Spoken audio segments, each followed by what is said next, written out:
दानं ददन्तु सद्धायं शीलं रक्षन्तु सर्वदा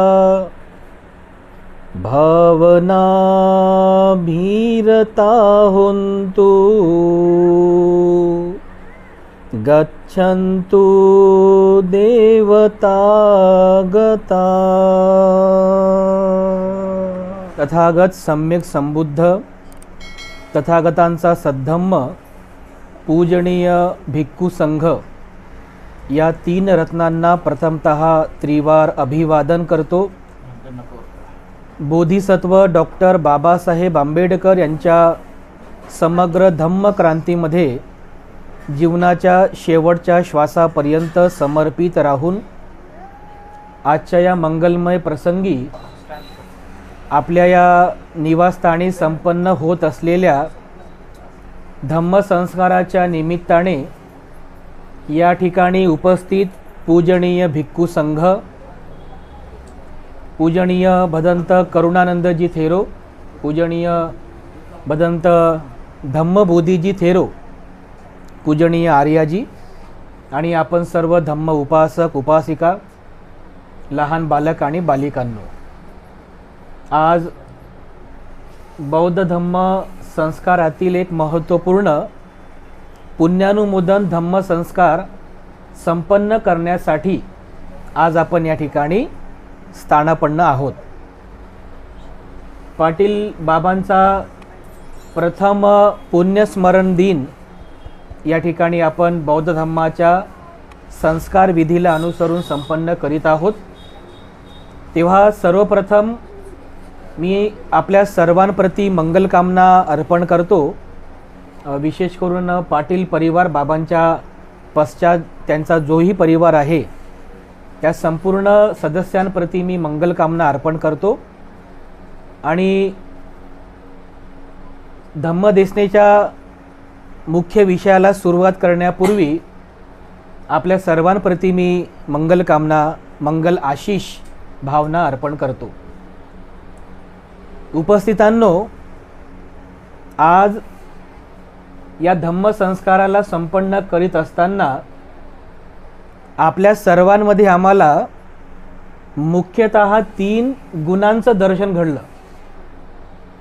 3 सद्गुणांचं दर्शन घडलेलं आहे। त्यापैकी पहिला जो सद्गुण आम्ही तुमच्यामध्ये बघितला तो म्हणजे तुमच्यामध्ये असलेली बुद्ध धम्माप्रती अनंत श्रद्धा, ती आम्ही बघितली।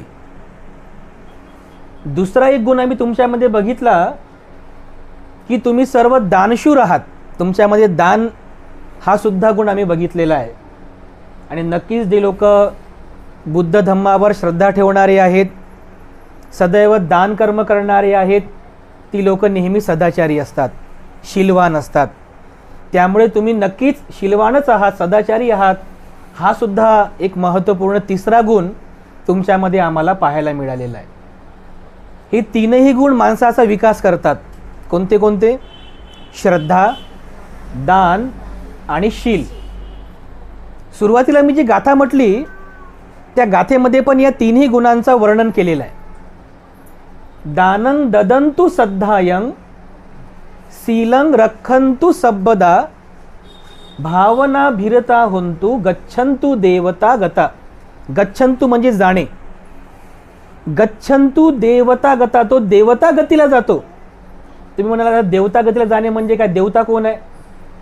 देवता म्हणजे जे पूर्व अगोदर पासून जे काही आपल्याला सांगण्यात आले देव धर्म, ती देवता नाही, ते देव नाही।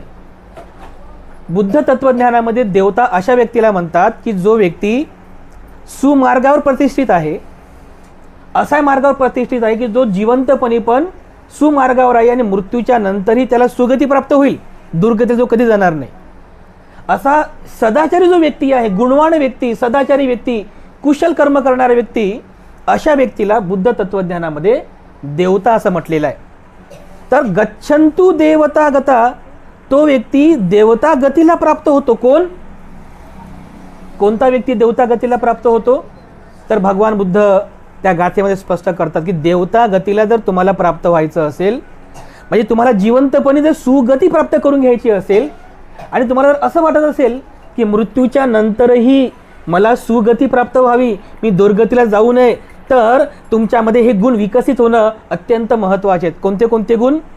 दानं ददंतु सद्धायं पहिला गुण, शीलं रक्षन्तु सर्वदा दुसरा गुण, पुढे मग भावनाभिरता होन्तु गच्छन्तु देवता गता. याचा अर्थ काय होतो? दानं ददंतु सद्धायं, दान देणे, त्या व्यक्तीमध्ये दान देण्याची ती पारमी किंवा दान देण्याचा सद्गुण विकसित झाला पाहिजे. दानं ददंतु, परंतु दान तर सगळेच जण देतात, पण कोणत्याही प्रकारचं दान हे लाभदायी नाही आहे. कसंही विचार करून दान दिलं तरी लाभदायी नाही आहे.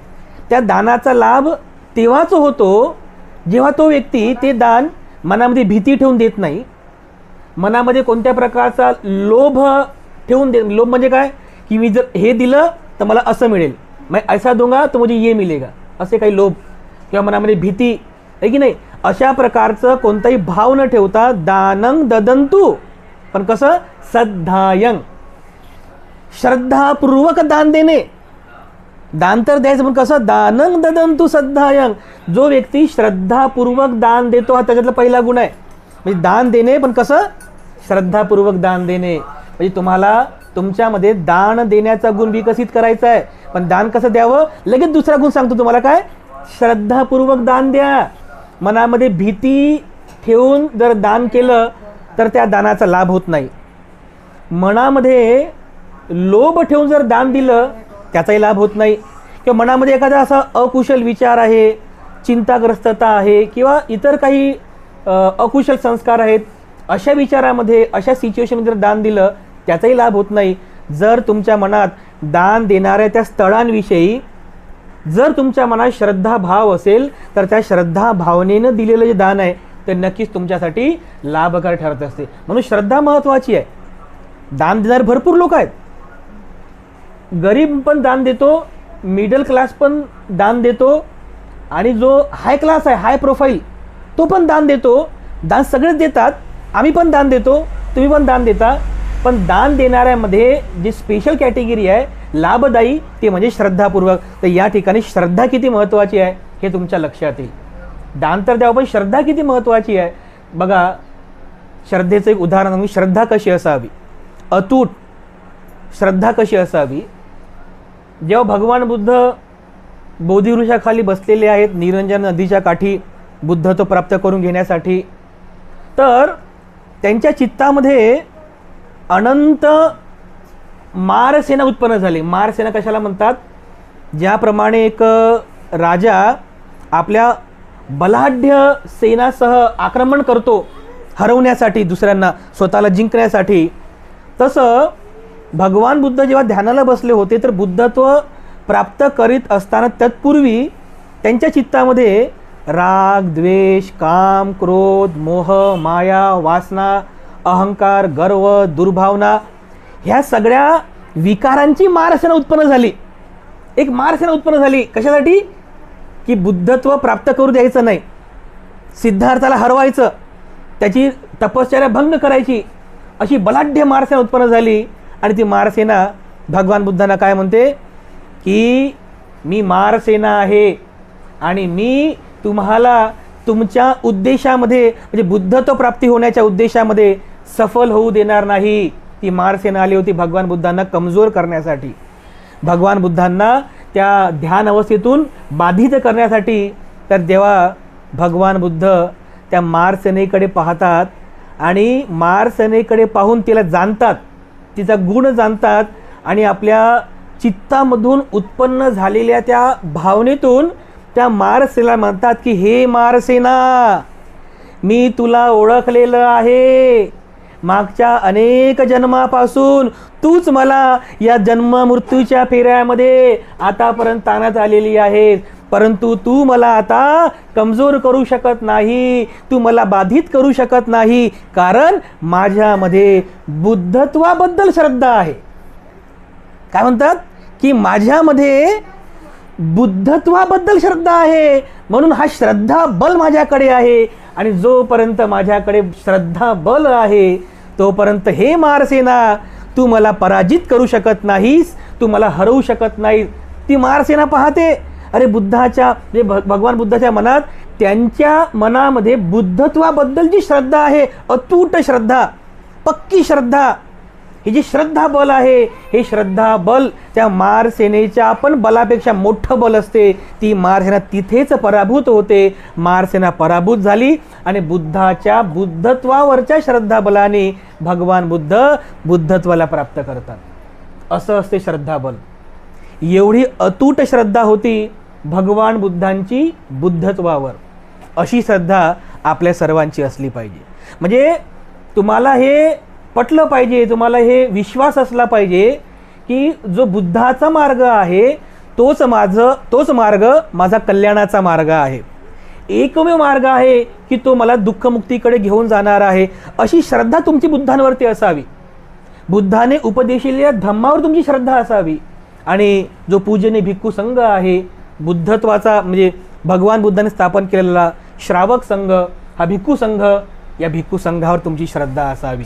जो व्यक्ती बुद्ध, धम्म आणि संघ या 3 रत्नांवरती श्रद्धा ठेवतो आणि श्रद्धा ठेवून मग जेव्हा तो दान देतो तेव्हा मग दानं ददंतु सद्धायं, श्रद्धापूर्वक दान दिल्याने त्याला त्याच्या श्रद्धेच्या दानाचं फळ त्याला प्राप्त होत असते. असं उचललं कोणती दान दिली त्याचं फळ मिळत नाही. श्रद्धेनं दान दिलं तर त्याचं फळ नक्कीच प्राप्त होत असते. तर आपली श्रद्धा फार महत्त्वाची आहे. एक तुम्ही या ठिकाणी दान दिलं, हा पहिला गुण तुमच्यामध्ये विकसित झाला. हे तुमचं आजचं पुण्यकर्म तुम्ही केलेलं आहे. दुसरं, तुमच्या मनात श्रद्धा आहेच, बुद्ध धम्माबद्दल तुमच्या मनात श्रद्धा आहेच, पण आज ती श्रद्धा आणखीन वाढली. या श्रद्धेमध्ये आणखीन वाढ झाली, ती श्रद्धा वृद्धिंगत झाली आणि या वृद्धिंगत झालेल्या श्रद्धेनीच त्या अनुयायाचं जयमंगल कल्याण होत असते. एवढी श्रद्धा महत्त्वाची आहे. कारण बुद्ध धम्म संघावरची श्रद्धा नेहमीच माणसाचं कल्याणच करणारी आहे, माणसाचं मंगलच करणारी आहे. कधी त्याचा तोटा होत नाही, कधी त्याला कोणता लॉस होत नाही, तो कधी माणूस दुःखात जात नाही, नेहमी सुखमार्गाने जात असतो आणि जीवनामध्ये सुखाची अनुभूती करतो. म्हणून अशा मंगल प्रसंगी किंवा अशा विधी प्रसंगी नेहमी उपासक उपासिकांनी दानं ददंतु सद्धायं, श्रद्धापूर्वक दान देण्याचा गुण आपल्यामध्ये विकसित करायला पाहिजे. तर तुम्ही आज दान कर्म केलं दान कर्म, पण कसं? श्रद्धापूर्वक दान कर्म केलं. आता तुमची श्रद्धा बघा, तुम्ही राहता नागपूरमध्ये, नागांच्या भूमीमध्ये तुम्ही राहता, नागभूमीत तुम्ही राहता, आम्ही राहतो औरंगाबाद भूमीमध्ये. दोन्ही भूमी बाबासाहेबाच्या पदस्पर्शाने पावन झालेली आहे. इथून 500 किलोमीटर औरंगाबाद आहे, बरोबर आहे. नागपूरमध्ये पण भिक्षू संघ राहतात. नागपूरच्या पुढे नागपूर औरंगाबाद जात असताना पुढे अमरावती आहे किंवा वर्धा आहे, अकोला आहे वगैरे भरपूर गावं आहेत. पण एवढ्या लांबून 500 किलोमीटरवरून तुम्ही सगळं नियोजन करून भंतेजींना घरी बोलवलं की जेणेकरून तुमच्याकडून ते पुण्यकर्म व्हावं. आणि ज्यांना आपण यूट्यूबवर बघतो नेहमी त्यांची धम्मदेशना आपण ऐकतो, आज प्रत्यक्ष आपल्याला धम्मदेशना ऐकायला मिळत आहे. ही तुमची श्रद्धा होती, ही तुमची श्रद्धा आहे. आणि बघा तुमच्या श्रद्धेचं फळ आहे की नाही. योगायोग बघा कसं जुळून आला की आज बाबांचं पुण्यानुमोदन आहे. आज भिक्खू संघ म्हणजे काही विशेष कामानिमित्त नागपूरमध्ये आहे आणि आज आम्ही तुमच्याकडे उपस्थित आहोत. बघा भिक्खू संघ तुमच्याकडे आला, तुम्ही श्रद्धापूर्वक भिक्खू संघाला बोलवलं, भोजनदान दिलं. हे महत्त्वपूर्ण जे चिवर आहे या चिवराचं दान पुण्य केलं, हे खूप महान पुण्य आहे. हे पुण्यकर्म म्हणजे हे पुण्यकर्माची संधी सहज उपलब्ध होत नाही. ही तुमची श्रद्धा आहे, ही तुमची श्रद्धा आहे. ज्या श्रद्धा भावनेमुळे म्हणजे तुम्हाला हा सगळा म्हणजे हे सगळं पुण्यकर्म करण्याची संधी उपलब्ध झाली. नाहीतर आम्हाला एवढे फोन येतात म्हणजे अक्षरशः आम्हाला असं वाटतं की मोबाईल बस बंद करायचा, आराम करायचा. म्हणजे म्हणते की आमच्याकडे या, परंतु सगळ्यांकडे जाणं होत नाही, शक्य नाही ना. म्हणजे सगळीकडे जायचं म्हटलं तर आमचं पूर्ण 1 महिना नागपूरमध्ये निघून जाईल. सगळा 1, 2, 3 महिने तिकडेच निघून जाईल. सगळ्यांकडे जाणं शक्य नाही आहे. म्हणून आम्ही काय करत असतो की जसं आता आम्ही तुमच्याकडे आलो तर समजा तुमच्या परिसरामध्ये जर आमच्या यूट्यूबला फॉलो करणारे जर कोणी लोक असतील, मग ते लोक स्टेटस पाहतात की म्हणते तुम्ही येतात का इकडे, हो कोणाकडे, पाटीलकडे, हां चला, मग ती आम्हाला भेटायला येतात. म्हणजे अशा पद्धतीने सगळ्यांना आम्ही एका ठिकाणी असेंबल करतो. मग तिथे सर्वांचं दर्शन होतं, सर्वांना धम्म दिसण्याचा लाभ होतो, दर्शनाचा लाभ होतो. तर अशा प्रकारे आम्ही धम्म काम या ठिकाणी धम्म कार्य करीत असतो. तर आज हे तुमचं पुण्य आहे की भिक्खू संघ घरी आलेला आहे आणि आज योगायोगाने म्हणजे बाबांचं पुण्यानुमोदन सुद्धा आहे आणि या निमित्ताने तुम्ही दानंग ददंतु सद्धायंग या गुणांचा तुम्ही विकास केलेला आहे. भगवान बुद्ध आणखीन पुढे म्हणतात की सुगतीला प्राप्त करण्यासाठी, दुर्गतीपासून वाचण्यासाठी आणखीन एक गुण तुमच्या विकसित व्हावा. कोणता? जसं पहिला दानंग ददंतु सद्धायंग, नंतर शीलंग रक्षन्तु सबदा, सदा सर्व काळ प्रत्येक क्षणाला शीलंग रक्षन्तु, रक्षन्तु रक्षण करणे, शीलाचं रक्षण करा. आपल्यामध्ये जे शील सदाचार आहेत, जो गुण आहे त्याचं नेहमी रक्षण करा. एक बौद्ध व्यक्ती आपल्या जीवनामध्ये दैनंदिन जीवनामध्ये तो पंचशीलेचं पालन करतो. जो बौद्ध व्यक्ती आहे तो कधी हिंसा करीत नाही. जो बौद्ध आहे, बौद्ध जीवन मार्ग आहे, तो कधी चोरी करत नाही, तो कधी व्यभिचार करत नाही, तो कधी असत्य भाषण करत नाही किंवा तो कधी मद्यपान करत नाही. हे बौद्ध उपासक आणि उपासिकांचं दैनंदिन जीवन जगण्याचं हे पंचशील आहे. तर तुम्ही सदा सर्व काळ या पंचशिलेचं पालन करावं, कारण शील मार्ग आपल्या सर्वांसाठी सुगतीकडे घेऊन जाणारा मार्ग आहे, सुगतीकडे. म्हणून दैनंदिन जीवन जगत असताना तुम्ही पंचशिलेचं पालन करावं. यासोबत अष्टशिलेचंही पालन केलं पाहिजे आपण. आम्ही नेहमी लोकांना याबद्दल जागृत करत आहोत. आज बरेचसे लोक जागृत पण झालेले आहेत. पौर्णिमेला, चतुर्दशीला, दोन्ही अष्टमीला अष्टशिलेचंही पालन करतात, उपोषित व्रताचं पालन करतात. तेही महत्त्वाचं आहे. म्हणजे पंचशिलेचं पालन करणे, अष्टशिलेचं पालन करणे, दैनंदिन जीवनामध्ये शील पालन करणे हा तुमच्याकरिता सुगतीकडे घेऊन जाणारा हा तुमचा मार्ग आहे. शीलं रक्षन्तु सबदा, सदा सर्व काळ शील जे आहे या शीलाचं तुम्ही रक्षण करावं. शील फार महत्त्वाचं आहे. हे तीनही गुण तुमच्यामध्ये विकसित झाले पाहिजे. एक म्हणजे बुद्ध धम्म संघाबद्दल तुमच्या मनात नितांत श्रद्धा असावी आणि त्याच श्रद्धा भावनेने तुम्ही दान पुण्य करावं, दान कर्म करावं आणि नेहमी शीलाचं पालन करावं. मिलिंद प्रश्नामध्ये जेव्हा नागसेन भिक्षू नागसेन आणि राजा मिलिंद यांच्यामध्ये वादविवाद झाला आणि त्या वादविवादामध्ये एके ठिकाणी असं श्रद्धेच्या बाबतीमध्ये सांगितलेलं आहे की श्रद्धेमुळे तुमच्यात कोणते गुण विकसित होतात, श्रद्धेचे लक्षण काय आहे, तुमचे कोणते लक्षण विकसित होतात. तर तेव्हा भिक्षू नागसेन हे राजा मिलिंदला सांगतात की आपली जी श्रद्धा आहे या श्रद्धेचे दोन लक्षणं आहेत. दोन लक्षणं आहेत. कोणते? पहिलं, तुमच्या मनात जर खरंच श्रद्धा असेल तर तुमच्या मनामध्ये प्रसन्नता उत्पन्न होते. हे पहिलं लक्षण. तुम्ही हॅपी होता, तुम्हाला प्रसन्नता उत्पन्न होते, तुम्ही आनंदी होता. हे श्रद्धेचं पहिलं लक्षण आहे. आणि दुसरं लक्षण कोणतं? की ज्यांच्या मनात श्रद्धा उत्पन्न असेल तर त्यांच्या मनात महत्त्वाकांक्षा उत्पन्न होते.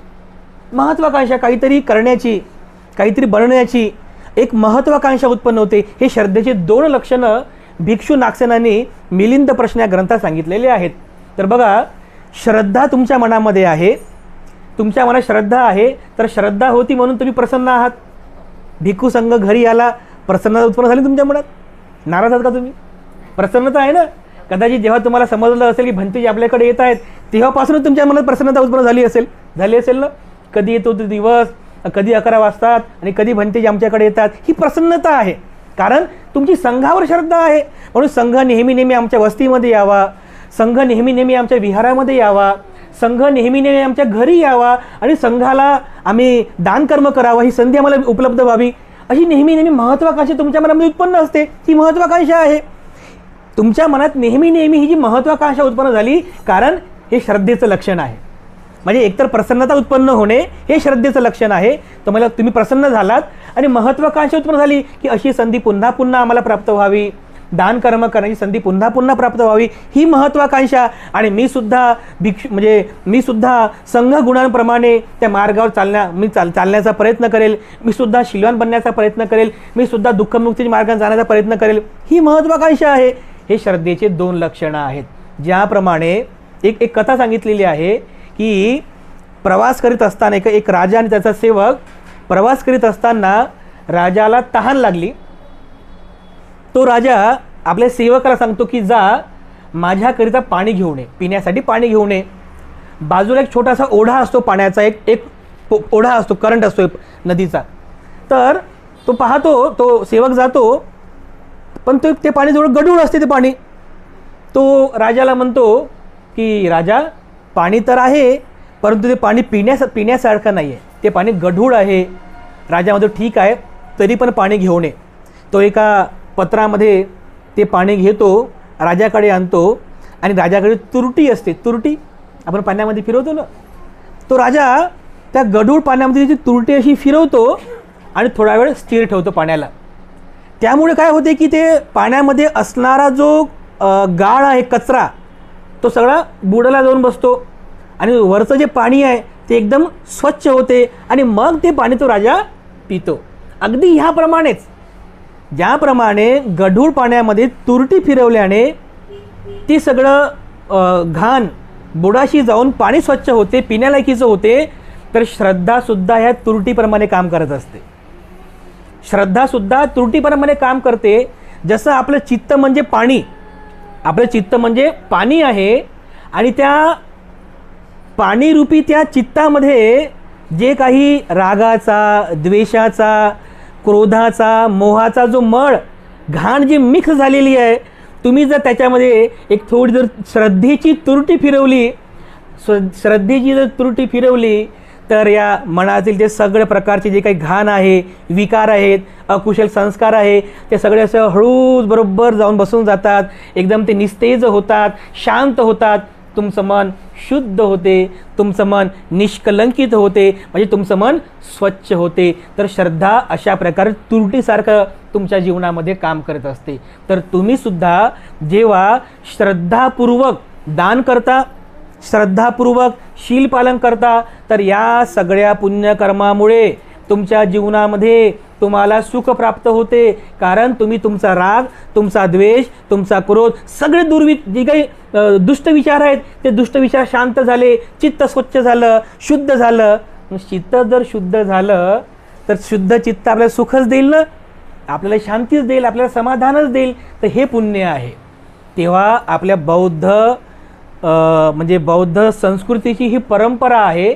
जसं आज आपण पुण्यानुमोदन धम्मसंस्कार केला की पाटील बाबांच्या प्रथम पुण्यस्मरण दिनाच्या निमित्ताने तुम्ही सर्व लोकांनी या ठिकाणी जमा होऊन हे जे काही पुण्यकर्म केलं, कोणते तुम्ही दानकर्म केलं श्रद्धापूर्वक, तुम्ही श्रद्धापूर्वक भोजनदान दिलं, तुम्ही आज पंचशील ग्रहण केलं, पंचशील शील पालन करत आहात, हे जे काही पुण्यकर्म तुम्ही आज केलेलं आहे, हे सगळे पुण्यकर्म तुम्ही नेहमी याची भावना करता, भावनाभिरता होंतु याचं चिंतन करता, भावना करता की असे पुण्यकर्म नेहमी आमच्या हातून घडावे, असे चांगले कर्म, कुशल कर्म आमच्या हातून घडावी, भावनाभिरता होंतु. आणि तुम्ही नेहमी पुण्यकर्म करता, तेव्हा तो व्यक्ती भावनाभिरता होंतु, मग तो शेवटी गच्छन्तु देवता गता, असा जो व्यक्ती आहे तो व्यक्ती देवता गतीला प्राप्त होत असतो, म्हणजे सुगतीला प्राप्त होत असतो. भगवान बुद्ध या संदर्भामध्ये आणखीन एक गोष्ट सांगतात की जो व्यक्ती म्हणजे जो व्यक्ती आपल्या या जीवनामध्ये हे सगळे शील पालन करणे, दान कर्म करणे, श्रद्धा उत्पन्न करणे, ध्यान साधना करणे, समाधी करणे, मैत्री भावना करणे, ही जी पुण्यकर्म करतात ती लोक जिवंतपणी तर ते सुगतीला प्राप्त होतातच, जिवंतपणी ते सुगतीला प्राप्त होतात, परंतु मृत्यूच्या नंतरही ते सुगतीला प्राप्त होतात, मृत्यूच्या नंतरही ते सुगतीला प्राप्त करत असतात. अस्मिन लोके परममीच, ह्याही लोक सुखी असतात आणि परममीच परलोकातही ते सुखी राहतात. आणि मग आपण या ठिकाणी मिळून जे पुण्यानुमोदन अनुमोदन केलं की आज आम्ही सगळ्या परिवारातील लोकांनी आज या ठिकाणी जे काही पुण्यकर्म केलं, हे सगळे पुण्यकर्म आम्ही बाबांच्या पवित्र स्मृतींना अर्पण करतो. या सर्व पुण्यकर्माच्या बलाने बाबांच्या मृत्यू पश्चात त्यांचे जे काही घटक आहेत, जे निसर्गात विलीन झालेले आहेत, नाम आणि रूप स्कंद आणि पंच उपादान स्कंद या घटकांना, या स्कंधांना सुगती प्राप्त व्हावी अशा प्रकारची मंगल भावना आपण सर्व या ठिकाणी करत असतो. यालाच म्हणतात पुण्यकर्म करणे आणि त्याचं अनुमोदन करणे, पुण्यानुमोदन करणे. तर अशा प्रकारचं पुण्यानुमोदन आज आपण या ठिकाणी केलेलं आहे. मी पुनश्च एकदा आपल्या संपूर्ण पाटील परिवाराप्रती मंगलकामना अर्पण करतो. पाटील परिवार, आपण सर्व नातेवाईक, हितचिंतक, मित्रमंडळी, शेजारी आपल्या सर्वांप्रती मंगलकामना अर्पण करतो. आणि पाटील बाबांच्या प्रथम पुण्यस्मरण दिनाच्या निमित्ताने त्यांच्या मृत्यूपश्चात त्यांचे जेवढी घटक आहेत त्या नाम आणि रूप घटकांना सुगती प्राप्त व्हावी अशा प्रकारची मंगलकामना, मंगल भावना मी या ठिकाणी व्यक्त करतो. या ठिकाणी थांबतो. सर्वांचं मंगल हो, सर्वांचं मंगल हो, सर्वांचं मंगल हो.